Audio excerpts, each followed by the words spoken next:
All right, we're going to go ahead and call the meeting to order. This is the Cedar Rapids Community School District Board of Education meeting. It's Monday, June 26, 2017. And with that, would somebody like to read the approval of the revised agenda based on changes to the personnel report? Keith? I move that the revised agenda Monday, June 26, 2017, Board of Education may be approved as set forth, and each item is considered ready for discussion and or action. Great, and is there a second? Second. And this is a roll call vote. Director Jacobo? Aye. Director Meisterling? Aye. Director Anhalt? Aye. Director Humbles? Aye. Director Jansen? Aye. Director Westerkamp? Aye. President Laverty? Aye. Next, we'll move on to the superintendent's report. So all yours, Dr. Buck. Great, so I get to share some good news tonight. So summer's a wonderful time for students to engage with the community. McKinley and Harding students, Simon Osako and Reagan Murphy, are using their summer breaks to launch an act of kindness project they're calling Kindness is Magic. With the help of their parents, they're using social media to encourage random acts of kindness throughout our community, with a goal of 1,000 acts of kindness performed and documented in Cedar Rapids by August 11th. They're planning to make this an annual summer tradition, and we couldn't be prouder of these young kids and the initiative they're showing to build community in this way. The Cedar Rapids Civil Rights Commission organizes an annual fair housing poem and poster contest. This year's theme was Will You Be My Neighbor? And one of the 3 winning posters belongs to a district student from Washington High School, Rowan Meyer Boothby. All 3 posters are currently displayed in our main foyer. And as you know, several renovation projects are underway in buildings throughout the district, including at Grant Elementary School, where the current HVAC system is being replaced with a state-of-the-art geothermal unit. Franklin Middle School, where the tile and carpet are being replaced throughout the building, and Jackson Elementary School, where all windows and exterior doors are being replaced with new energy-efficient models. And just as a reminder, funding for all 3 of these facilities projects is made possible through the physical plant and equipment levy that our community voted on a few years back here. And our Cedar Rapids Community School District has a rich and diverse group of alumni, and we're proud to have the opportunity to applaud their success with our Alumni Spotlight video series.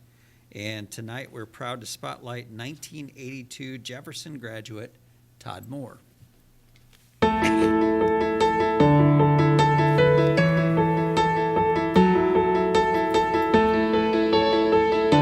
After graduating from Jefferson High School in 1982, Todd Moore began a career in the United States Army that went on to span more than 30 years. While serving with the 82nd Airborne Division at Fort Bragg, North Carolina, he was deployed at the Sinai Peninsula as part of a multinational peacekeeping force. Served as part of Operation Urgent Fury in Grenada, he was later detailed to recruiting duty and served both here in Iowa and across the country, culminating with his promotion to the highest enlisted grade and his selection as Command Sergeant Major for the United States Army Recruiting Command, and then as Chief of Sergeant Major Management for the U.S. Army. Moore credits his high school experiences at Jefferson with leading him to his career of service. I think the combination of both athletics and academics really tie to service in the United States Army. The commitment, the teamwork, you hear these comments all the time, but they really hold true. The interaction with different types of people, the diversity that exists in schools, and have already been exposed to that. I say this as kind of stereotypical, but different parts of our country, there are folks that have not been exposed to the kind of diversity that we have back in the Midwest. Moore points to several teachers and coaches as mentors of him as a unique breed of student who was involved in both athletics and the arts. There weren't many athletes that participated over the walkway in fine arts. I still have to this day a great relationship with the director of vocal music at Jefferson, now retired in Tampa, Florida, Mr. Tom Lippert. I was a quarterback and I played basketball, ran track, but I also was in West Side delegation and concert choir my whole time at Jefferson. And I took some ribbing now and then in the locker room, but I was big enough and strong enough to handle it. So I was an average student, applied those topics to real life activities or actions generally drew my interest, and I did better, even though I was an average student. And Bob Becker was one of those in science. You just couldn't, there's no way you could convince me that physics or chemistry I was ever going to use again in life.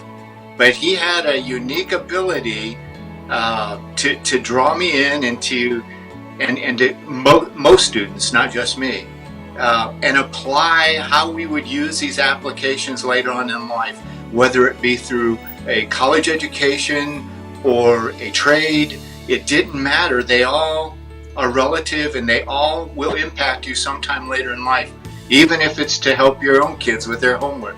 When asked about changes in the education system over time, Moore said, "Far too much energy is being spent on qualifying young people for college rather than teaching them." We don't spend nearly enough time educating or counseling and assessing people's abilities with their desires, aptitude, measuring aptitude, and being able to counsel them as they depart that secondary education piece, whether it's college, a vo-tech, or to the workforce.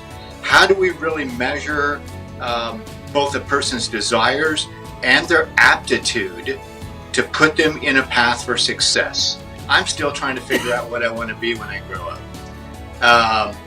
And that's why I'm so passionate about this career exploration piece, and how we measure aptitude and how we measure desire.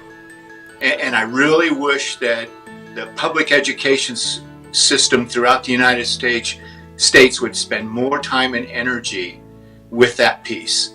I think we leave far too many behind because we simply push people to go to college and get a degree.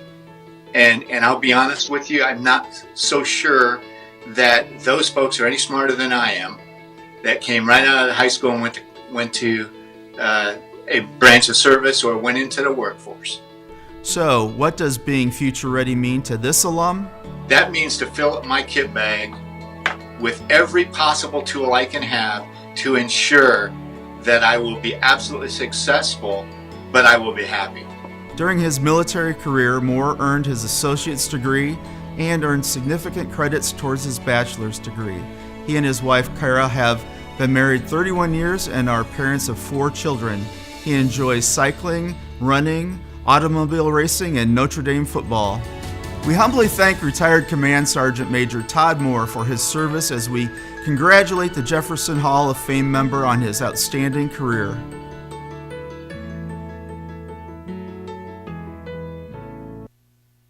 All right, that is awesome.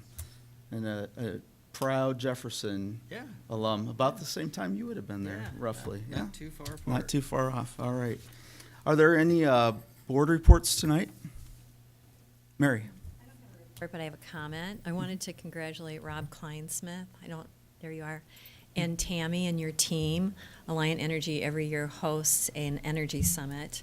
And the type of energy efficiency projects that Rob has launched in our district over the years is a model throughout the state. So I'm just proud to be a board member and proud to be a part of a district that pays attention to energy efficiency, and wanted to thank and commend you for that, Rob. Yeah. Congratulations. That's terrific. Any other reports or comments?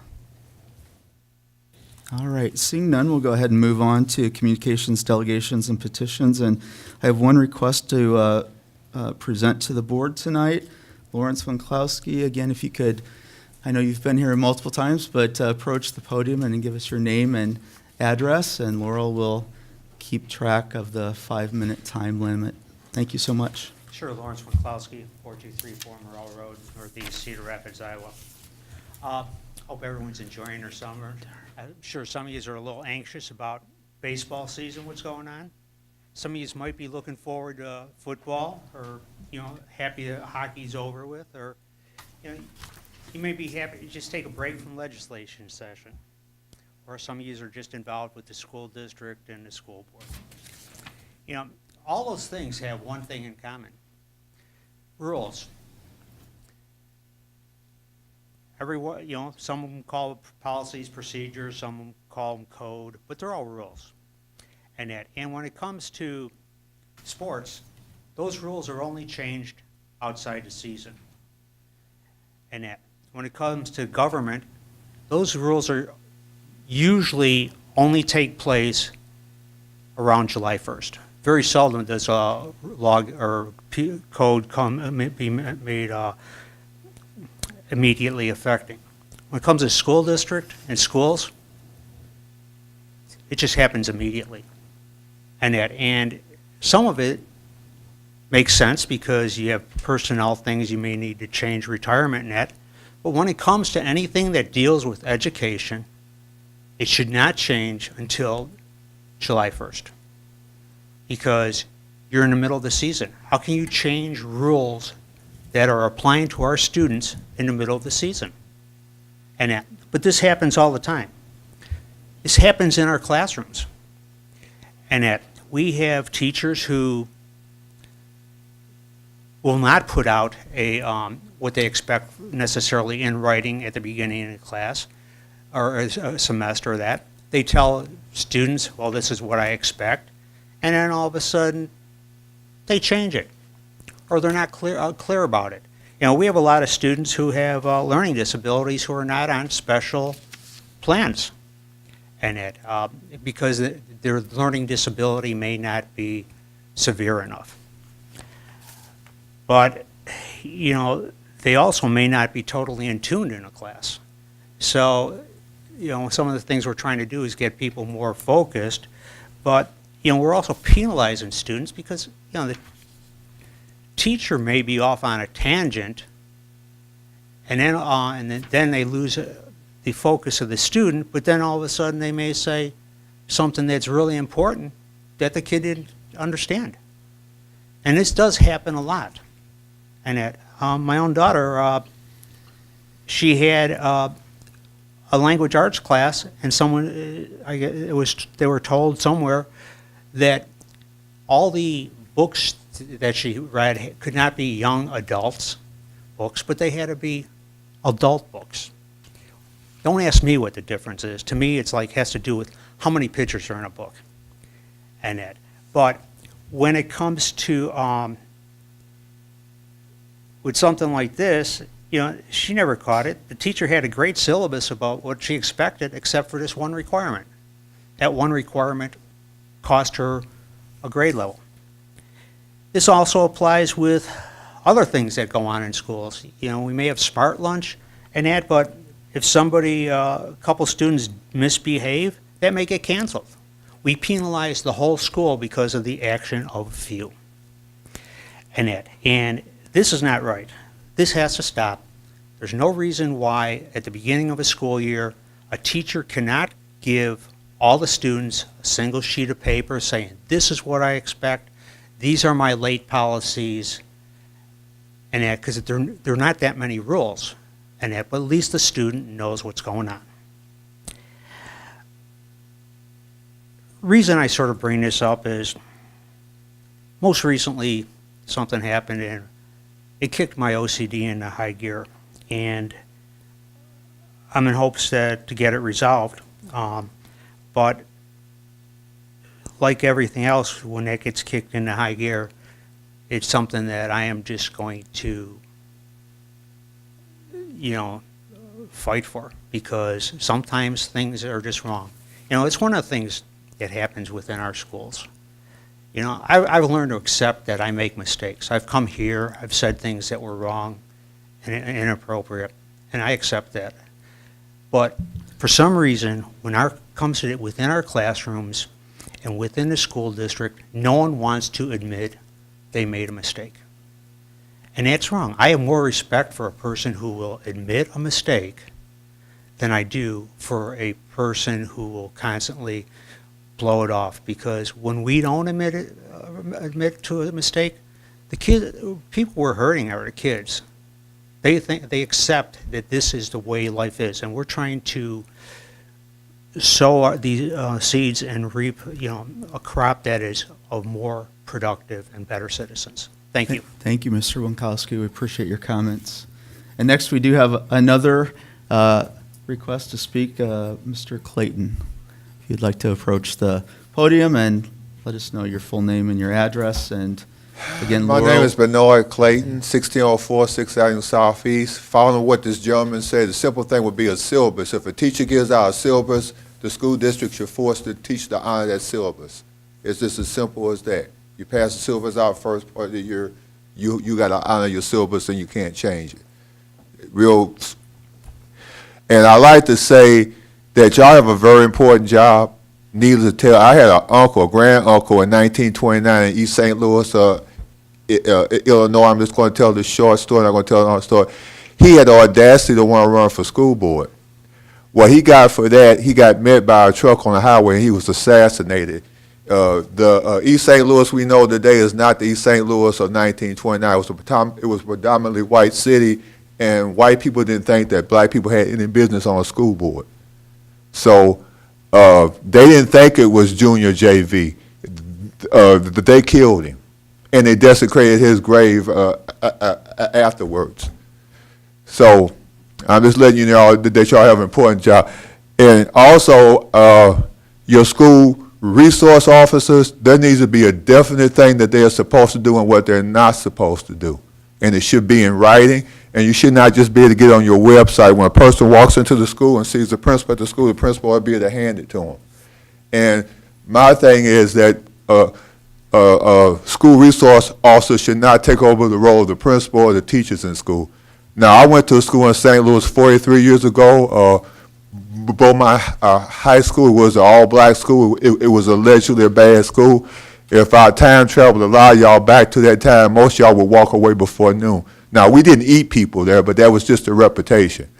And one of the things, the problem is, if you can look at any school district in this country, and particularly in this state, where African-American and Hispanic students begin to increase in the population, the school resource also pops up. You know, there's a definite connection between that. And I guess the best thing you can tell people that we're going to keep your kids safe and we're going to teach them. Because, see, one of the greatest selling tickets that y'all got is to have an efficient education system where everybody can learn. And most born severe handicaps that a person may have, most people can learn. Most people can at least learn on a C level. And I think one of the goals that the school district should make, that every student in this school, it may take, and you may have to make a 20-year plan or 7-year plan, each student in this district should be reading at least above their grade level. Now, I know that there's no cookie cutter person. I'm a person with dyslexia. I was a problem in school. So I know there ain't no magic cookie cutter, but we have to try to work with people and really do the job. That is very important. See, if Cedar Rapids School District will all of a sudden vanish from this town, people will quit coming here. Now, I know there, in particular the white community, I know there's white people who don't want to go to school with black kids and Hispanic kids. Ain't nothing you can do about that. But what you can do, you can have the best educational product you can in the world. You need to strive for that. And again, I'm going to repeat myself. It may take a 7 to 8 year plan, 20-year plan, and then you need to stick to it. And not change up in the middle of war, because I'm looking at, you want to change how you do schools. I don't know enough about that. I'm not going to fuss about that. But we did a bond issue about 7 years ago to fix the schools up. Now, those very schools that we fixed up, you're talking about closing them up and consolidating schools. So it looks like there needs to be a little bit more forethought in how you do things. And also, this school board and other school boards really ought to need to get on our legislatures about funding our schools. Schools are individuals, are students, are future natural resource. They are a capital investment. If we're not willing to invest in them, we might as well, and I'm going to say this, I'm being facetious here, the kids who act up in school, we might as well send them directly to prison. That's what we might as well do if we're not willing to make that capital investment. Just like we did the moonshot, and that was a big thing when a Kennedy said do a moonshot, improving our educational system and saving our educational system is the moonshot of the 21st century. That's what we need to be doing. Thank you. Thank you, Mr. Clayton. We appreciate your comments. All right, with that, we're going to go ahead and move on to the consent agenda. Are there any comments or questions from the board? Gary? Yes, John. I have some questions on BA 17386, the agreement with Greenwood AEA for our sub. Okay.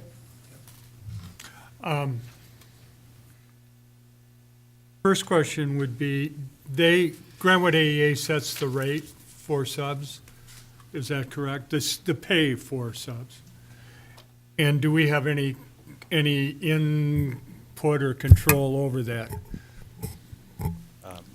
So the consortium, there are multiple school districts that utilize Sub Central, Greenwood AEA, and I would say that there's a board established. It's an informal board, but we all agree to the rates, and we try to stay in lockstep with one another so that we aren't competing for talent among the different groups.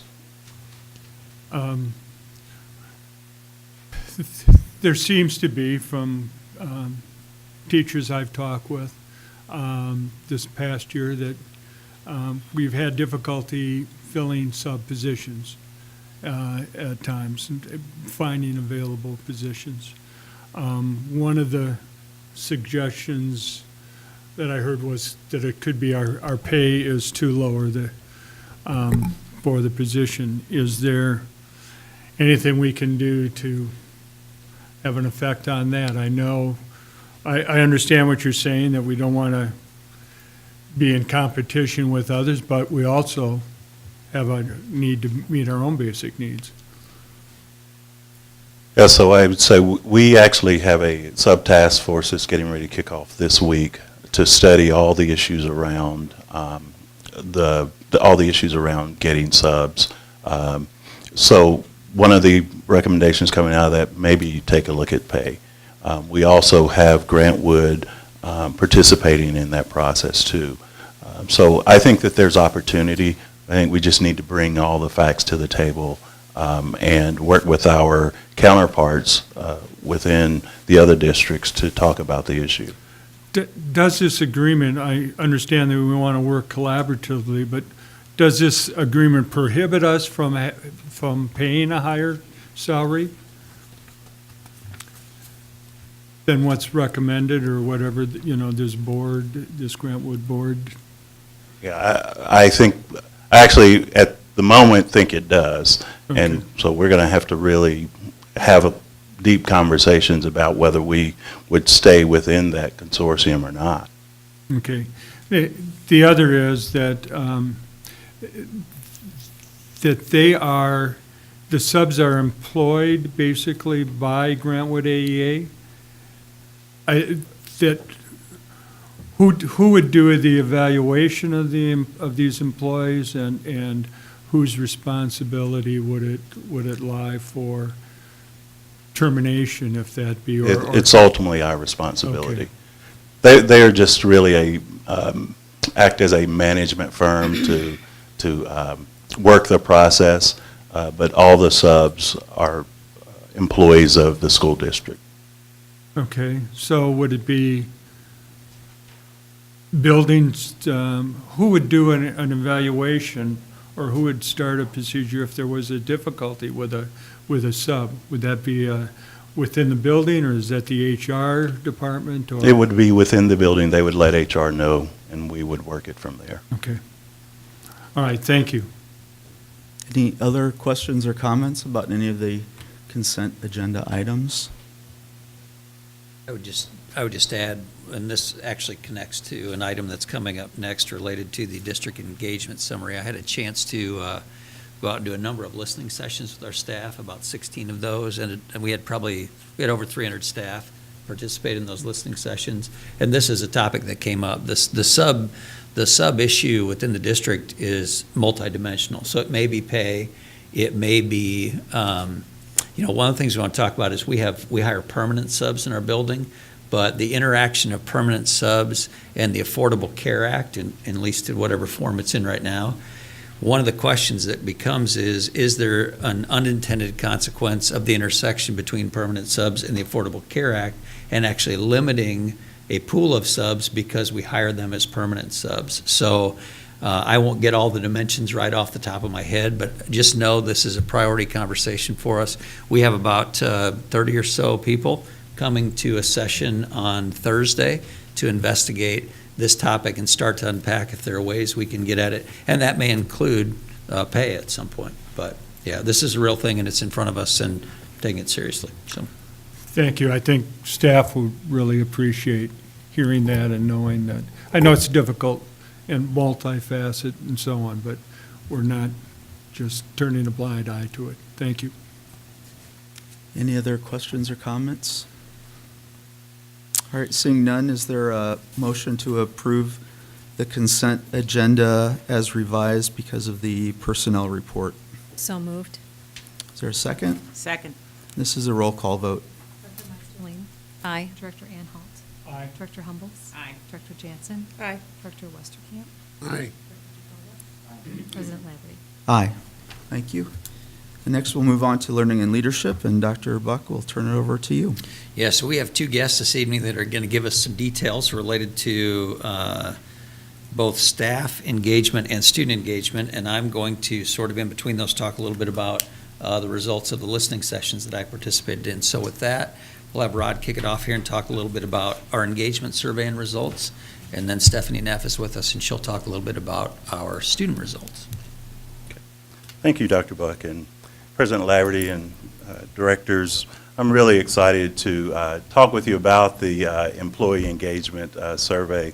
It was given back in February, and there was some time taken by the vendor K-12 Insight to do the analysis, and we got the results. So I want to share those with you as we have shared them with staff, so they've seen all of this information.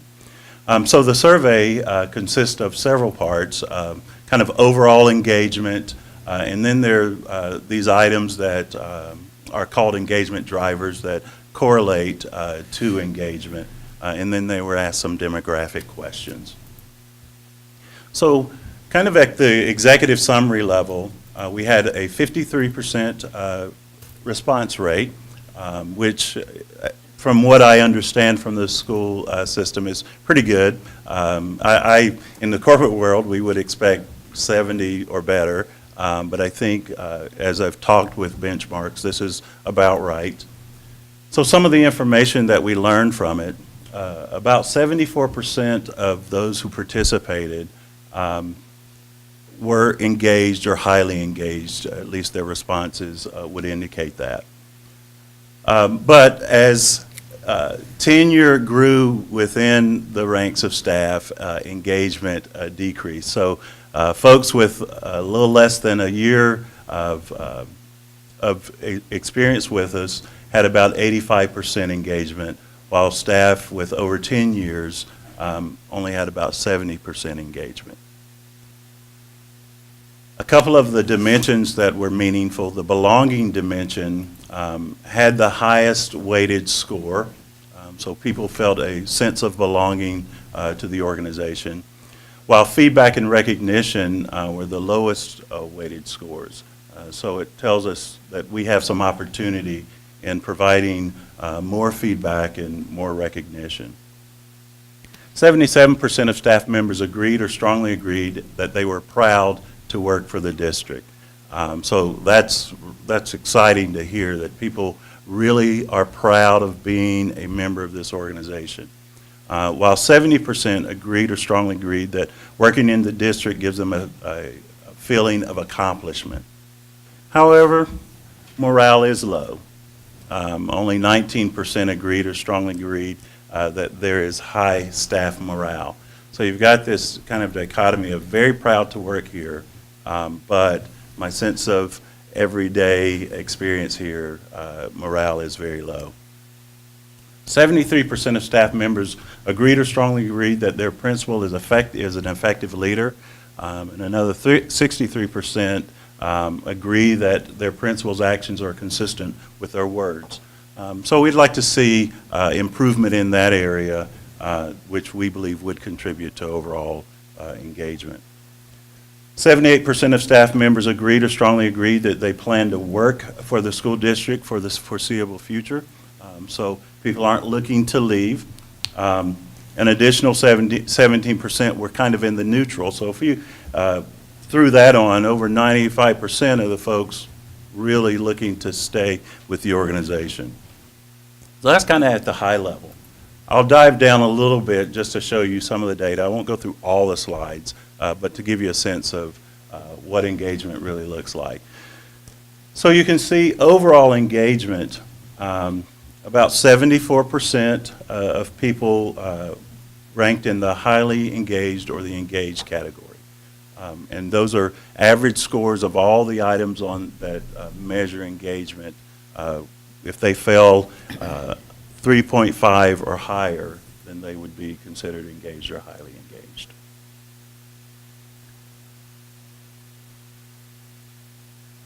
The engagement items, about 9 items actually measure engagement, from I'm engaged in my work is interesting, I'm proud to work with the district, all the way down to I'm optimistic about the future of the school district. And you can see where those scores hit, all the way from a 4.45 on I'm engaged to the optimism at about a 3.28. And I think that this does align to some of the work that we're doing around vision and wanting to cast that vision of what the future really is like.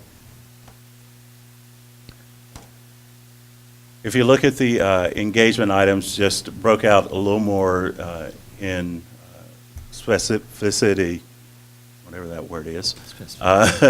You can see just how folks either agreed or strongly agreed, neither agree or disagree. You can see where folks landed out on each of those.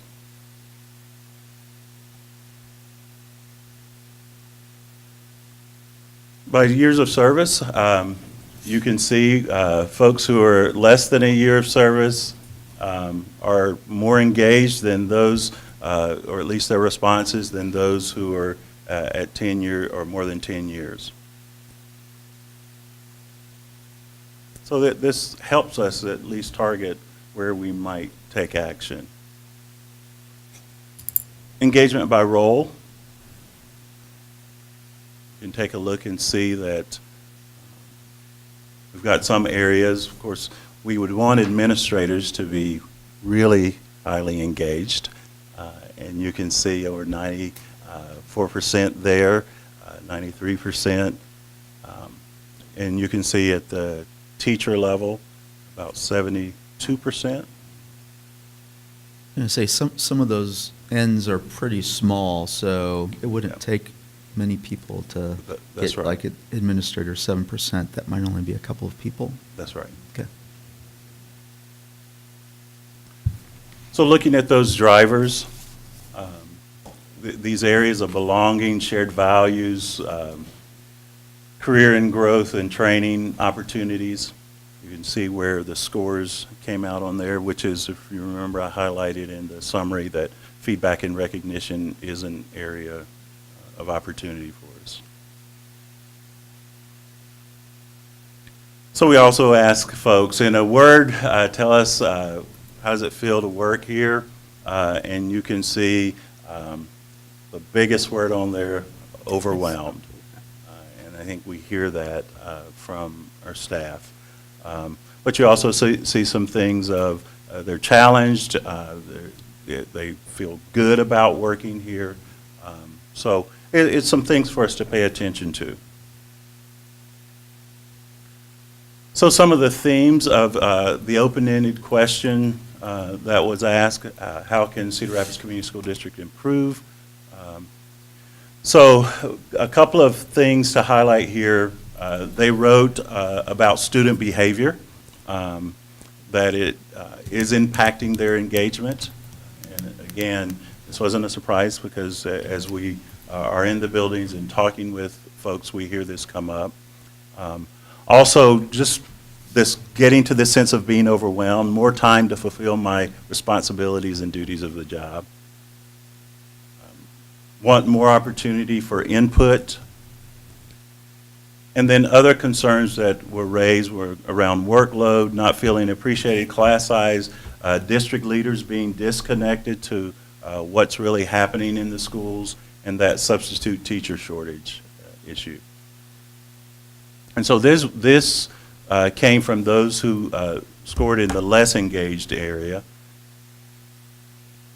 Those who were engaged, you can see some of the same themes of student behavior, more time to fulfill my job responsibilities, the class size, district leaders being disconnected, as well as the sub-teacher shortage. So some of the same themes. For those who are highly engaged, you can see they want more opportunity to provide input, more time to prepare lessons, communication, an issue and a concern, and then again, student behavior and substitute shortage. So fairly consistent on the themes, and I guess I'd ask Dr. Buck now, as he went out and did his listening sessions, what was his learning?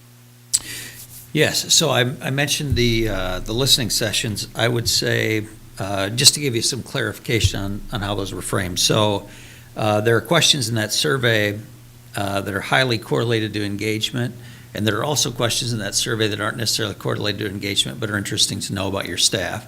And we scored well on some and not so well on others, so it ends up being 4 quadrants. And one of those quadrants is questions that are highly correlated to engagement, and we didn't score on relatively as high as other questions. So when I was out doing the engagement survey conversations, the work was framed around the 9 questions that we scored lower on, but basically they were still open-ended in its design. People could talk about whatever they chose to speak about. And so what you heard in those themes that were the written comments attached to those was very similar to what I experienced in the listening sessions. So the sub-situation and sort of the complexity of that, and the classroom discipline and culture conversation came up a lot. What are we going to do to better support students in their classroom, and then the culture related to that, and then this disconnect between the ELSC and schools. So we wanted to acknowledge to staff that we heard them and we intend to take action related to those things that were brought up. So that brings into existence the sub task force. So we sent an email out to all staff and acknowledged this as a concern, invited anybody that wanted to participate on this sub task force that they could be involved on that. We have recast positions in district office related to culture and climate, and we're reorganizing that work to better get at this conversation related to student discipline and ultimately student academics and professional learning sort of all knit together. So we're taking specific action related to those concerns that we heard. And then this disconnect between the ELSC and schools, that was interesting to listen to because part of it was visibility, so we don't see ELSC staff members out in schools, but another dimension of it was the messaging that comes out of the ELSC and what that means. So heard from staff members that they're living one experience in schools, but we're promoting a different narrative at the district level. And so this belief that the narrative we're promoting at the district level, like all the really good things that are happening across our schools, doesn't acknowledge that we also have challenges within our schools. So how do we balance the acknowledgement that lots of really amazing, great things are happening in Cedar Rapids schools every day, and we still have some things that we need to continue to work on as a system. So that was a good and important learning point. So as I had a chance to go out and talk to different groups, I talked to each of our principals groups, our instructional design strategists, our CREA leadership, some business leaders, some nonprofits, and others. And as we talked about some of these things, one of the things that we talked about is how do we do a better job of empowering staff? Because one of the other things that emerged in this conversation is staff feel like they're told what to do a lot more than they are asked and invited into the conversation about being part of solving the problem and challenges that exist and opportunities. And so what can we do in our school improvement process to do a better job of engaging, empowering staff, and to pick measures that are exciting and engaging? So an example is the Iowa assessments. When you start with Iowa assessments, they're not aligned to the core. I mean, we talk about all the reasons why. There are not a lot of they're not as powerful as they could be in motivating staff. Are there measures that would be more motivating to staff that would really help engage staff in different ways? So we have work to do, clearly have work to do, but would also want to acknowledge that within that work to do, we're taking comments from staff very seriously in aligning work and supports to the kinds of things we heard from staff related to engagement. So that's kind of the gist of that. Any Questions from the board? Keith? Are there any standards or comparisons with districts of our size and demographics that That's a we good question. could see, well, how are we really doing with this? And Yeah, Rod asked that question from his Rockwell experience in benchmarking, and I Yeah. can't remember what the answer is. for- Yeah, actually, I've been working with K-12 Insight on just that question. They will tell you that overall, the benchmarks around this, so overall engagement with other school districts is about 77%. So if we're at 74 overall engagement, the benchmark is at about 77%. Now, we haven't drilled down to say, is it like district? And so that's what I'm working with them on, to do a drill down. Other questions? a secondary Oh, question of that is, how can we measure growth? That, you know, from the benchmarks and where we're at, having the same groups, et cetera, because with these numbers that are participating, it'd be easy to have a different group or different people, not group necessarily, at the next survey. So is there any way to? I would say that in this space, at least my experience has been that you don't use a control group.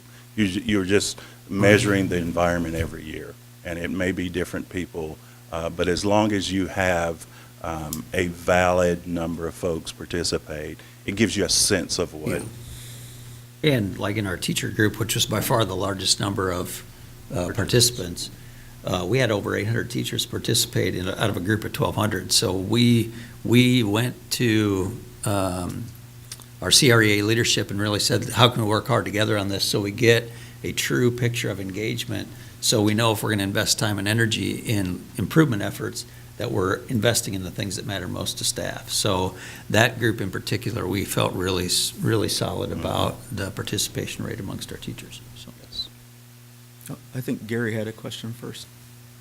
I assume then that this is something we will do on an annual basis then. We'll come back and be able to. I appreciate what looks like I would say an action plan in order to look at the results and then move forward with some positive action.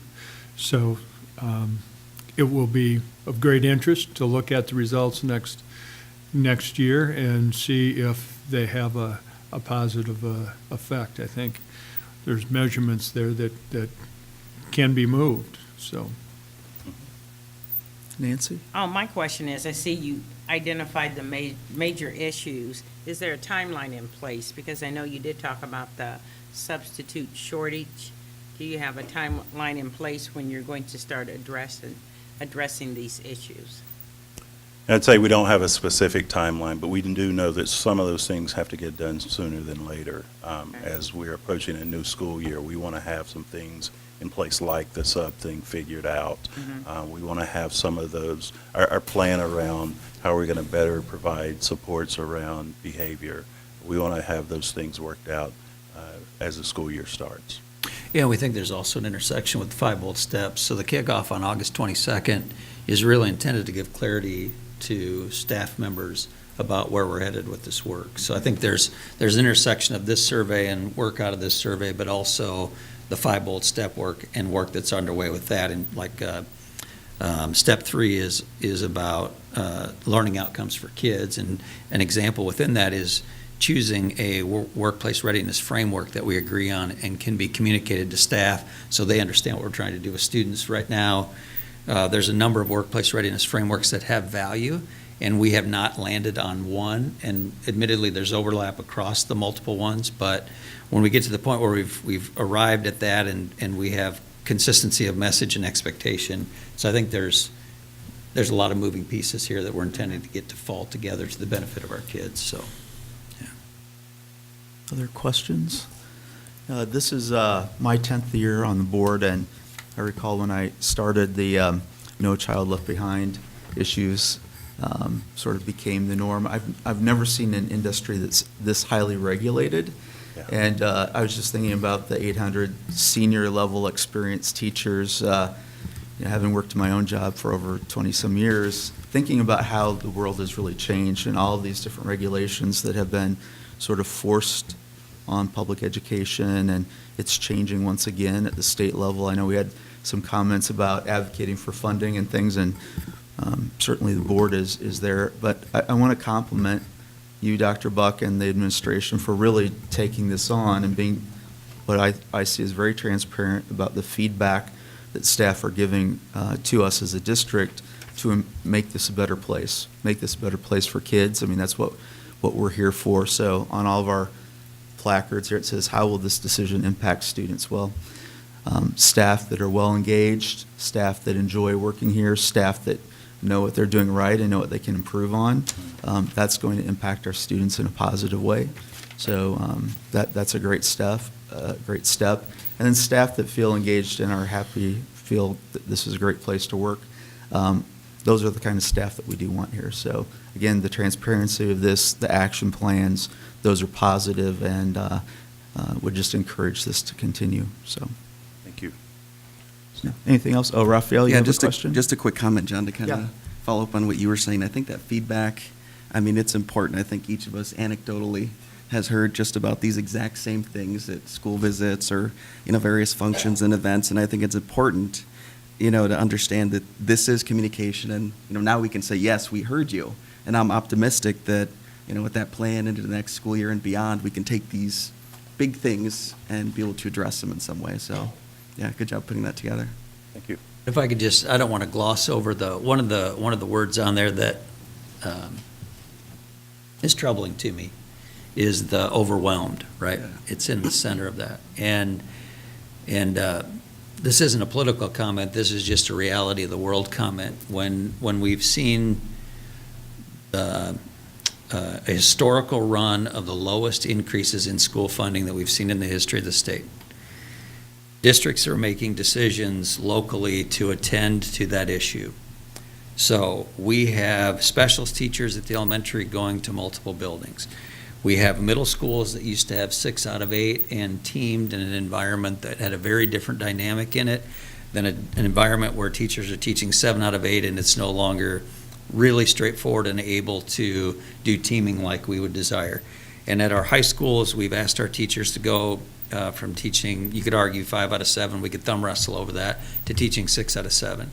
So when decisions are being made, the regulatory example, in addition to the financial example, we continue to fray the fabric of these systems through these funding patterns in Iowa.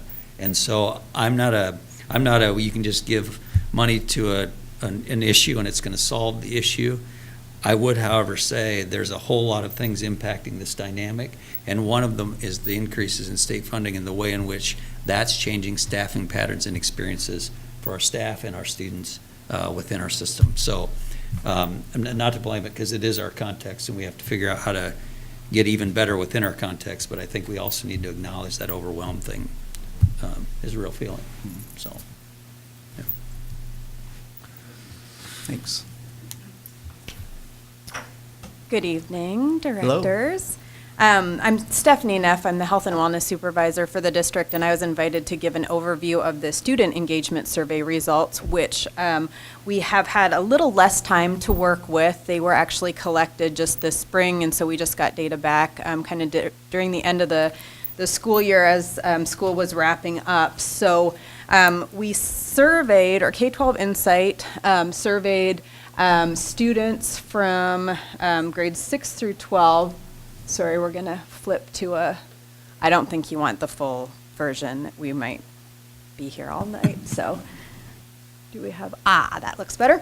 So surveyed students in grades 6 through 12, again, March 20th through April 20th, and then K-12 Insight provided us with the data overview. The participation varied based on school, and we really did a big push to engage administration, and a lot of these numbers, we asked them to target kind of that 70 to 75% participation rate that Rod mentioned. And so it depended on kind of their investment and staff buy-in as well. So the schools that you can see that were the most successful in getting good participation rates really had a systematic process for getting students to take the survey, rather than just sending them an email and promoting it and asking them to take it on their own. So overall, our response rate was 61%, which is still good. So we feel like we got an accurate representation of the student population overall. We had higher engagement at the younger grade levels, so 6th grade, and then it kind of went down, which is typical of students in this population.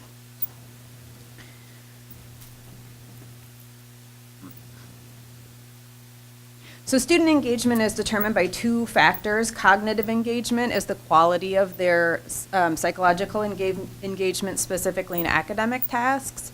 And then the social and emotional engagement piece is really more of that relationships, setting goals for themselves, applying themselves, and so those two things together are used to measure overall engagement. But both really have a significant impact on ability and readiness to learn. So if moving towards every learner future ready, meaning that we need to look at both of these factors of engagement. So I'll break them down a little bit for you in the main findings. This is both of them side by side so that you can see that overall in all grades our social and emotional engagement was a little bit higher than our cognitive engagement. And then social and emotional is broken down into two categories, which is self-awareness and social awareness. So these are the dimensions of cognitive engagement listed along the bottom of the chart here. 6th graders, the weighted scores were higher than the scores for older participating students on feelings about school, overall engagement, cognitive engagement, and social emotional engagement, so in all categories. And then we had kind of a sharp drop-off in 7th and 8th grade.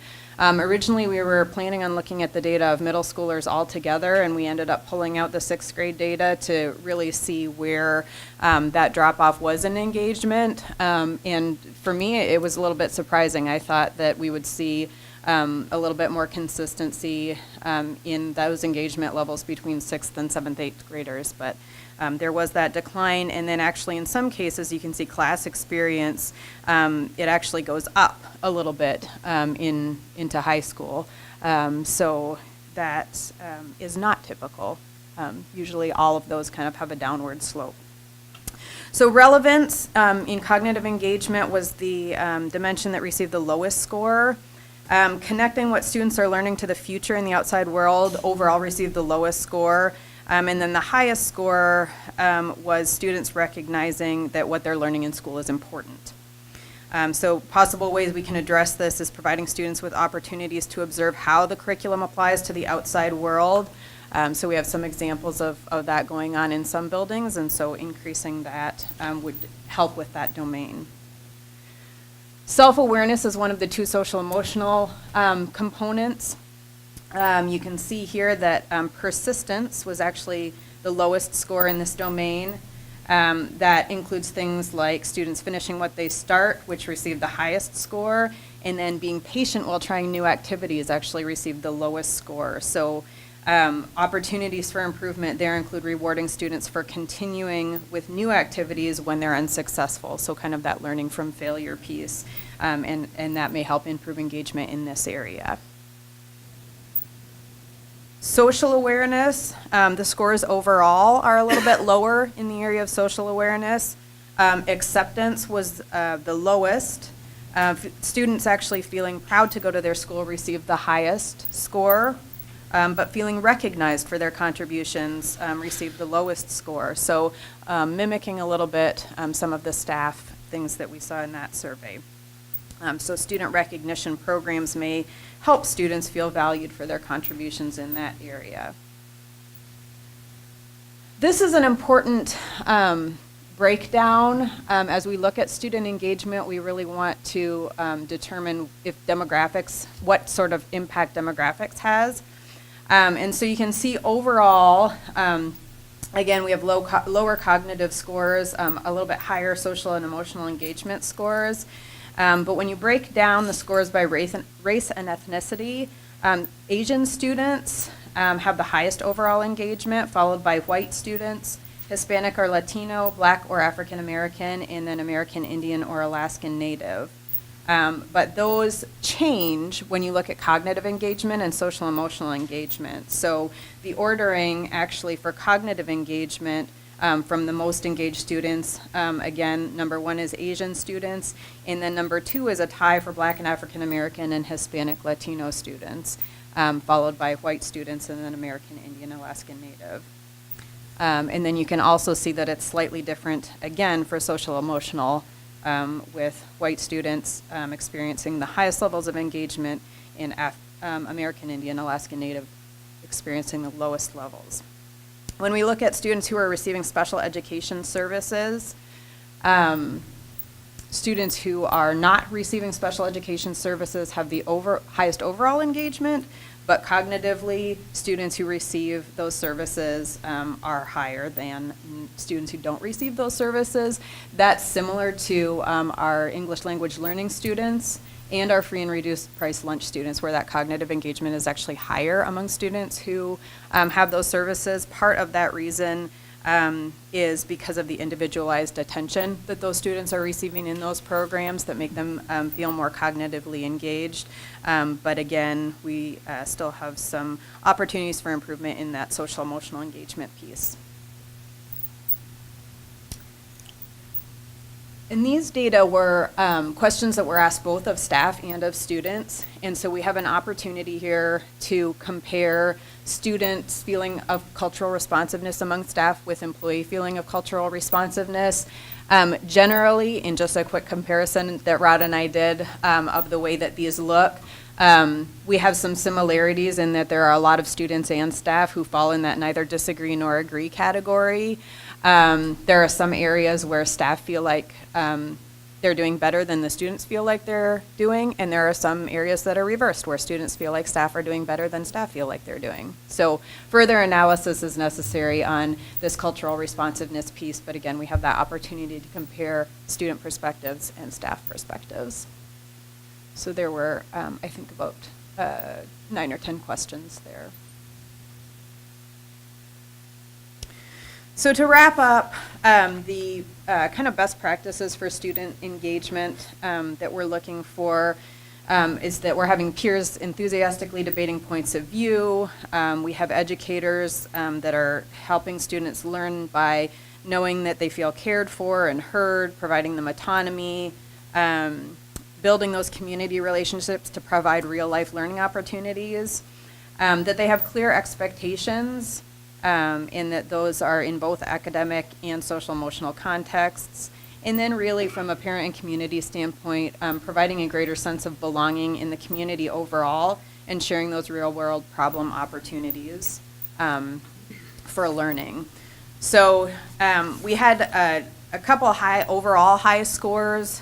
Students really felt strongly that they believe they will continue their education after high school. So that's something to definitely be proud of.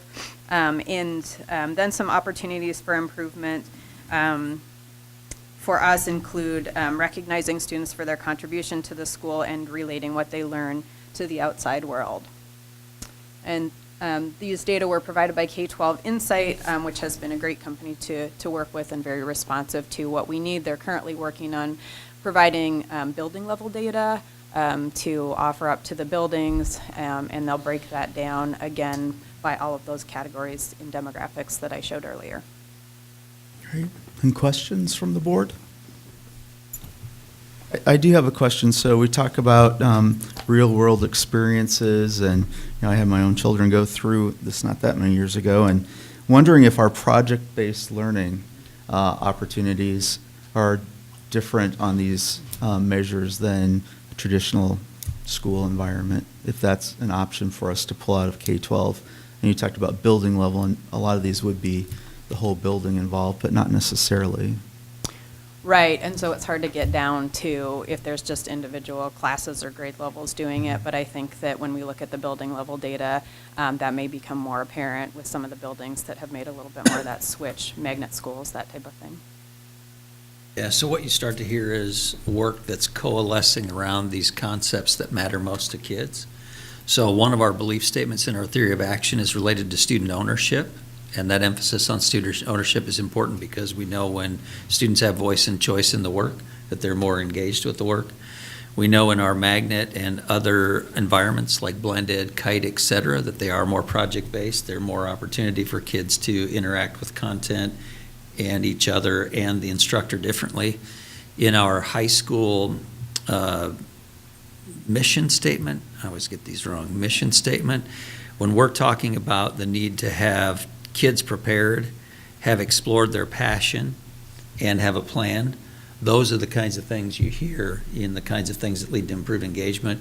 And a lot of it, going back to your question, John, a lot of our examples where innovation is occurring have project-based as one of the foundational parts of those experiences for kids. So hopefully what you hear in this is a lot of these things that we've been talking about and driving towards are coalescing around the kinds of things that are more likely to lead to student engagement and interesting and exciting ways for adults to think about things and then their engagement as well. So, You know, I kind of think we're in this state of transition, if you will, and major transformation of our public school system and delivery as we've known it. Every one of us at this table has had the same traditional classroom experiences that a lot of our students still have today. So we're in that flux, and we have to break out of that and make these experiences more relevant for our students, more engaging, more project-based, more community-based, in order for it to be successful. And the other comment I had was related to something you said, Brad, about all of these regulatory requirements and lack of funding. The problem is we make it work, and that's not good either. We make it work because we have to make it work for our students, but it demonstrates to our legislative bodies, whether they're federal or state, that, see, we can continue to cut, they'll continue to make it work. So I don't know how to change that whole thought pattern.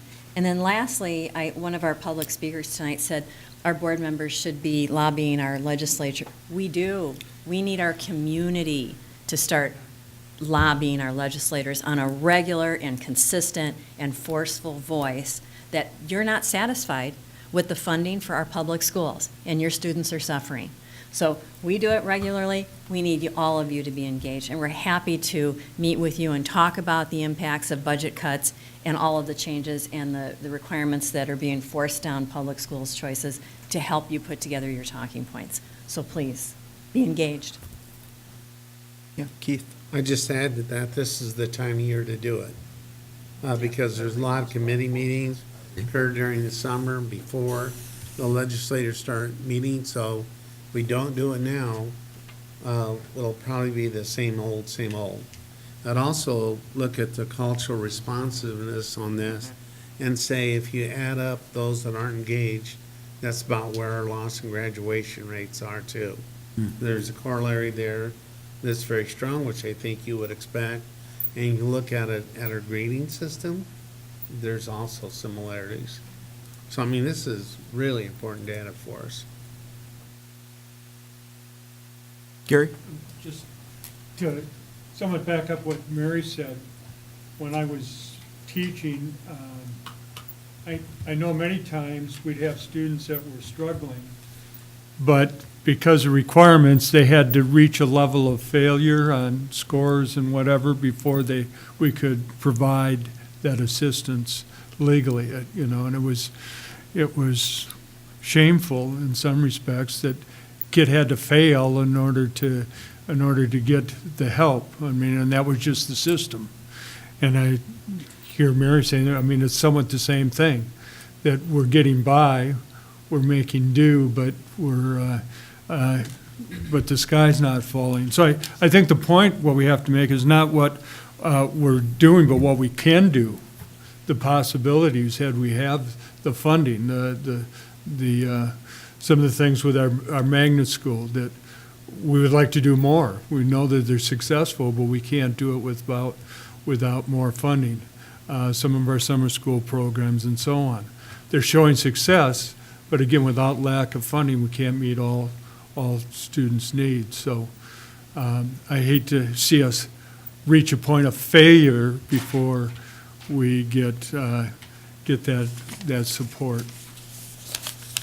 I do have something. Next steps, after gathering all this information, what will be some of your priorities for the school year? Yeah, so as this gets broken out by schools, we'll have our principals, they'll meet with their BLTs, they'll dig into these data, they'll compare it to the rest of the district data, and if they don't already have some things in place in their school improvement plans to address this, we'll ask them to talk about that. And like I've said earlier, a lot of this is already in the intersection of the work that we're doing. So we already have a priority around intercultural development inventory and work to better build capacity and staff on their intercultural, which gets at some of these things related to engagement and understanding learning needs of kids. So that work is already in conversation. Some of it is the behavior conversation that's underway in classrooms and the way in which that impacts a student's experience and likely impacts part of these engagement data. So this is an important additional piece of information in the puzzle, and it helps us to better triangulate the work that we're doing to improve the system within our schools and then at the district level too. So it'll continue to work to getting it together. So. Great. Any other thoughts, comments? One quick question or comment. So we've been talking about our new kind of data analytics tool and that position, and what type of data we can then use to turn into something actionable. Would the expectation be that maybe we would see an improvement in some of this by next year, a year from now, as some of that is implemented this coming school year? So I'm impatient, so my answer is going to be yes, I would expect it to. The complexity of the factors that are intertwined here lead me to believe we may or may not see the rate of improvement that we would like to see. Although I would go back to a comment I made earlier related to data points that are exciting. So I heard recently from Kenwood, so I'm teaching this foundations class, and they're teasing me that I'm not really teaching it, I'm bringing in other people and they're teaching it. But that's a whole other point. Some of which is true is why it's a little hurtful. But we had Kenwood, David Brandon, so I had a number of principals that are doing innovative work come and talk to these students about here's the principal's thought process in leading innovation. And so KLA was in place for a year. And in that amount of time, we have seen parent perception data is improved, student perception data is improved, referral rates are down, achievement is up. So I would just say that there are examples in our system where pretty quickly you can get to some results across a variety of metrics, not just Iowa assessment kind of things, but things that matter to folks. And I think as much as anything, people feel empowered to believe they can drive these metrics. And so how do we pick metrics that matter to people and resonate with them so that they're inspired when they come to work to say, the behaviors I may make today in motivating kids and myself are likely to lead to improved outcomes in these metrics. So I think it's as much about how do we empower staff and pick metrics that matter. And one of the conversations we've had is, and now this just went longer than I intended, but as an example, instead of spending as much time as we've talked about on reducing referrals, can we transition the conversation to kids engaged in exciting instructional time? And if that's the conversation, there will always be some amount of referrals in schools, but is a byproduct of exciting engagement in classrooms reduced referrals, as opposed to saying our goal here is to reduce referrals, which really isn't what we're trying to accomplish. We're trying to accomplish the other side of that coin. So from a rate perspective, we know it can happen quickly, and we also have to be practical about it's a complex system and all those pieces. So short answer is I hope so. Awesome. All right, thank you so much, Stephanie and Rod and everyone that pulled all that data together. It's very helpful, and we're looking forward to continuing that conversation and seeing improvement in all those areas that you're working on. So With that, I would say that the board, we want to make sure that you take your school calendar, your board calendar with you. Lots of things coming up for the fall already. There's this little election thing that will be coming up, and I know a lot of people out in the community are starting to talk about the election, so that's exciting. We want to thank all of those in the audience who came to participate, and although we don't have conversations during the meetings, the board is here. I know Dr. Buck and the administrators are here. If you have specific ideas that you want to talk about, we're here to listen and to talk as well. So with that, this meeting, oh, yes. Why don't we talk a little bit about school board elections? Yeah. And that, the cycle of the time. Oh, yeah, line sure. For that. Laurel, if you don't Laurel, mind. do you have that, do you have the dates? Actually, those that are running probably do. Yeah, so Yeah. the first day that you can turn papers in is Monday, July 10th. And that time frame goes then until August 3rd, 5 PM. And school board elections then are Tuesday, September 12th. And someone that's taking out papers is required to secure how many signatures? 50. Papers can be taken out at this office or at the auditor's office? And online. Can be turned in? They have to be turned in to the school board secretary, yes. Which would be you. That's correct. All right. That's correct. So everybody knows who to turn them into. Great, thank you, Mary. That's a great reminder. Keith? The ISB has a website for those interested in school board. It goes over responsibilities and educational items and so on. So that's a good source too. And those of us who have served on the board and maybe aren't running for reelection this cycle would also be glad to talk to anybody who's out there interested in knowing what it's really like to serve on a public school board of this size. So with that, thank you, everyone, and this meeting is adjourned.